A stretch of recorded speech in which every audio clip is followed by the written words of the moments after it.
morning, folks. So we are slowly making our way up into this mist, which is where the CDT is. We've probably got about a 2,000 foot climb. Like I said, it's pretty misty this morning. You can see the line right there. So eventually we're going to enter the mist, and then hopefully it'll clear up once we get up high. It would be amazing if we had an inversion layer where it was clear up top and then foggy down low, but who knows? Who knows if we'll get that. Slept pretty good last night. Everything is iced up.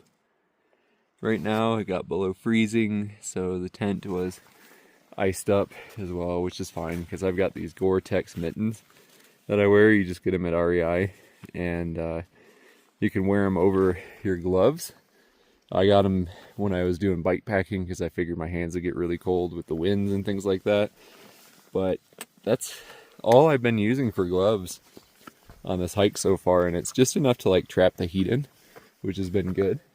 It hasn't gotten cold enough to where I need more than that because I'm usually moving most of the day. Like 90% of the day I'm moving, and if I would need like heavier gloves, that mean I was just standing around, and I don't really do that. I just kind of get in my tent at the end of the day and get set up. So these have worked wonderfully. Anyways, guys, I will bring you on. The trail has been super swampy this morning. It's very wet up here, so I've been trying to avoid getting my feet wet before the day. I think I've got like 19 or 20 miles to go to the road, and I'll get picked up there by Leslie and her husband and then go into Pagosa.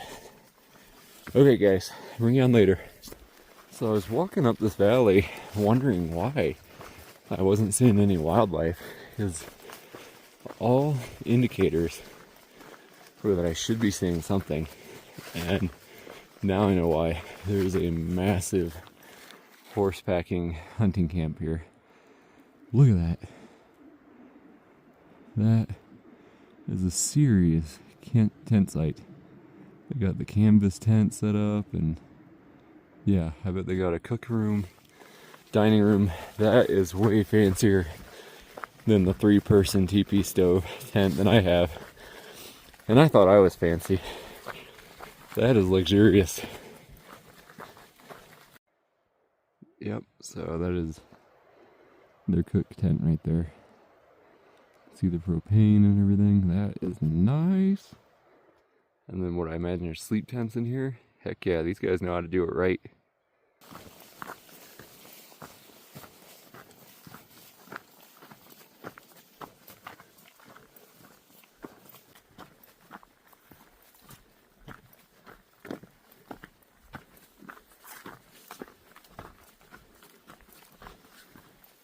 On the 1,800 foot climb back to the divide, and there's a bull elk just going crazy over there in the mist on that ridge line. They're right up here.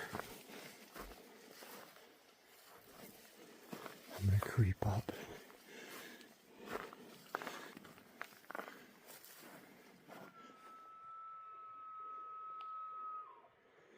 It's so cool.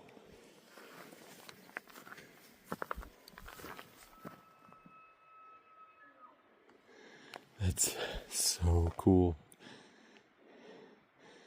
He's just across this ditch here.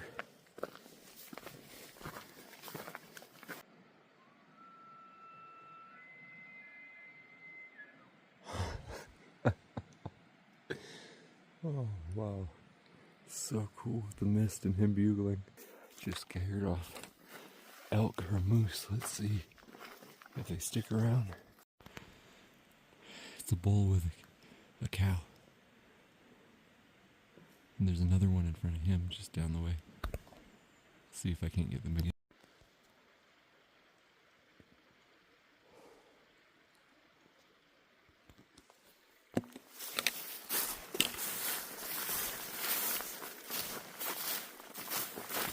Got a little bit of snow we're walking through today, though it is melting fast.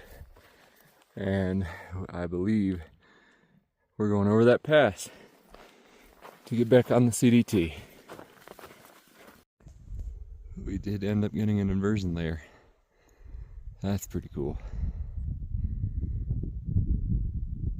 And with that, we are back on the Continental Divide. I can't really tell. Whew. That was a big climb. Now for some ridge walking. Oh my goodness, look at that. What a view. This is incredible. And also Swiss Miss just messaged me, and I wanted to give a huge shout out to everyone that has contributed to the hike. Thank you so much. Thank you, Devin. Thank you, Richard. You guys are amazing. Anyone that's ever gotten anything off the Amazon wish list, you are the bomb.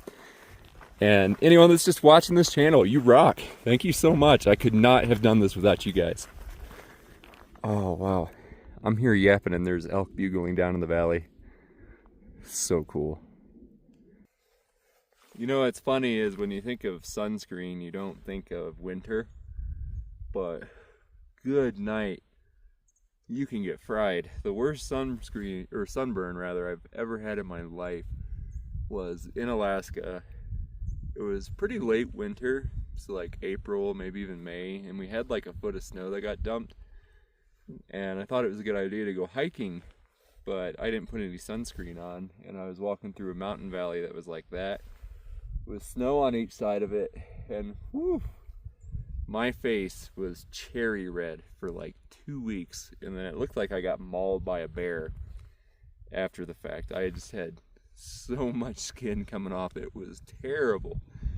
So as unpleasant as it is to put on sunscreen when it's 30 something degrees out, I have learned the hard way to apply it. And most of the stuff, if I'm giving you advice, it's not because I knew better, it's because I screwed it up. Like, I seem to learn lessons the hard way. That seems to be the way that I learn. I wish it wasn't, but it seems to be. Anyways, we've got the sunscreen on. I'm sure I've got it all over. And I'm also going to put my sunglasses on, because you can get snow blindness, even in as little snow as we have here.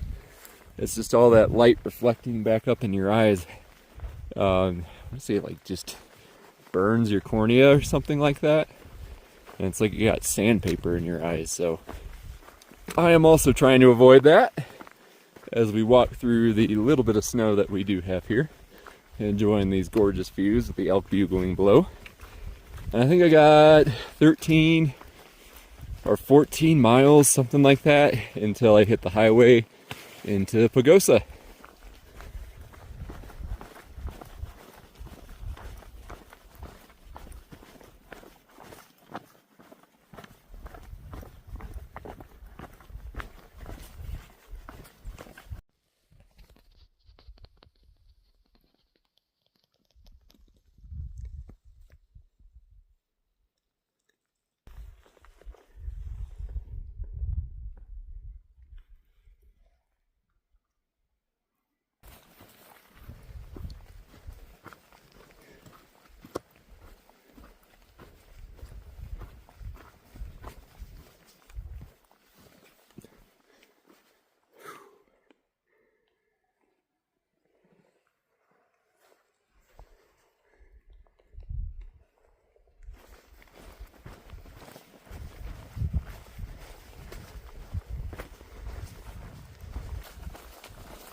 Just made it over the pass.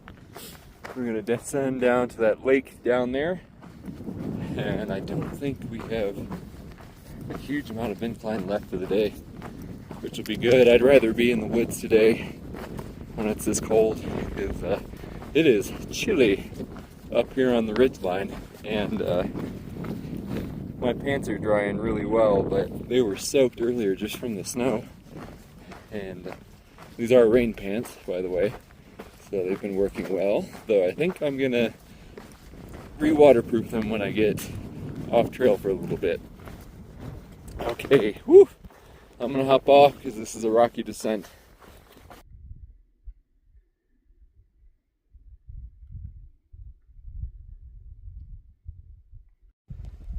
I don't know if this fish is getting picked up on here, but he is, or she is gorgeous. There we go. Oh, it took me a while to find this fish. It is beautiful. Oh my goodness. There's another one that's just as pretty. A little further in that. Here we go. There they are. Look at how beautiful that fish is. Oh my goodness. You guys are actually looking through my sunglasses right now. They are polarized. It took me quite a while to find these guys because it was so zoomed in, but man, they are awesome.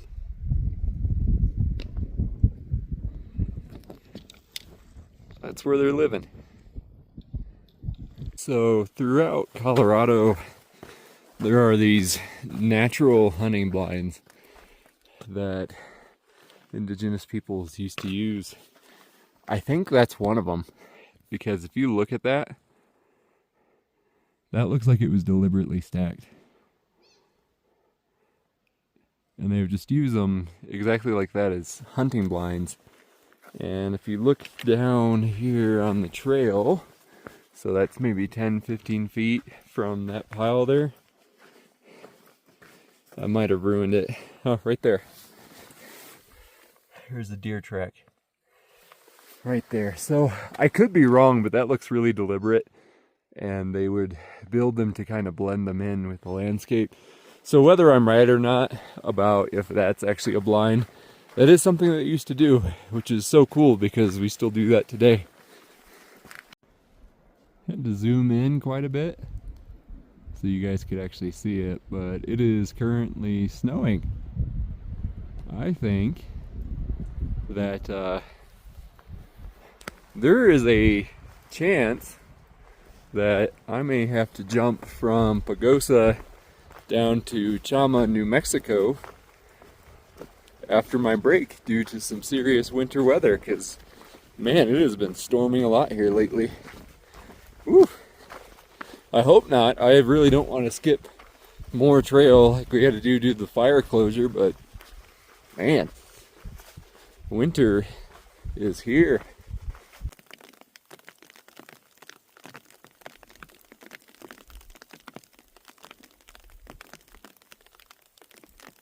We are getting some accumulation. It's been snowing pretty hard for about the last hour. Most of it's melting. Some of it's starting to stick. Not too much further till we hit the Wolf Pass trailhead, the highway, and we'll get our ride out of here.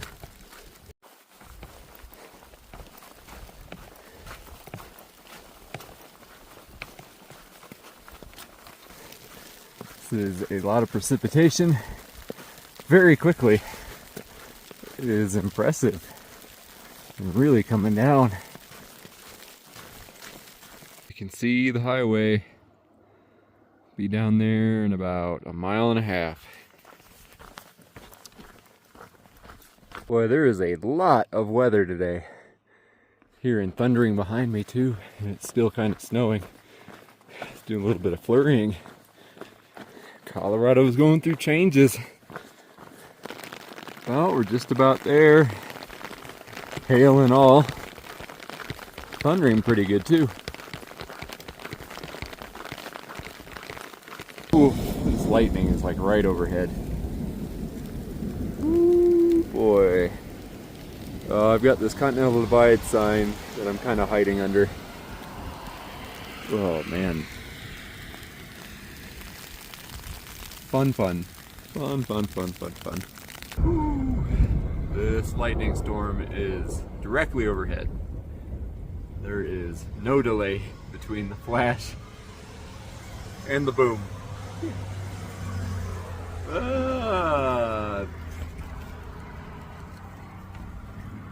Hello y'all, we'll go ahead and do the closeout for today. Ended up waking up down in that creek up off the Creed cutoff. Very thankful that ended up stopping because it did storm overnight and ended up being quite cold as well, so having to stuff up a freezing tent, but that should be remedied here momentarily once you start getting into New Mexico and the temperatures go back up again. But ended up having a decent enough day getting through. It did storm on and off throughout the day, but was able to stay warm enough and then got down to the pass at Wolf Creek, and thankfully Stuart was there. A huge shout out to you, a huge shout out to Britt and Leslie. A big thank you to you guys, and thanks so much for hosting me. This is kind of a in the future closeout as well for this video, because as you can see here, I'm wearing normal clothes and I'm sitting in a hotel room, actually about to start back up on the trail. I just wrapped up the time off for the wedding, which was wonderful. I'll probably talk, or excuse me, the wedding reception. I keep doing that.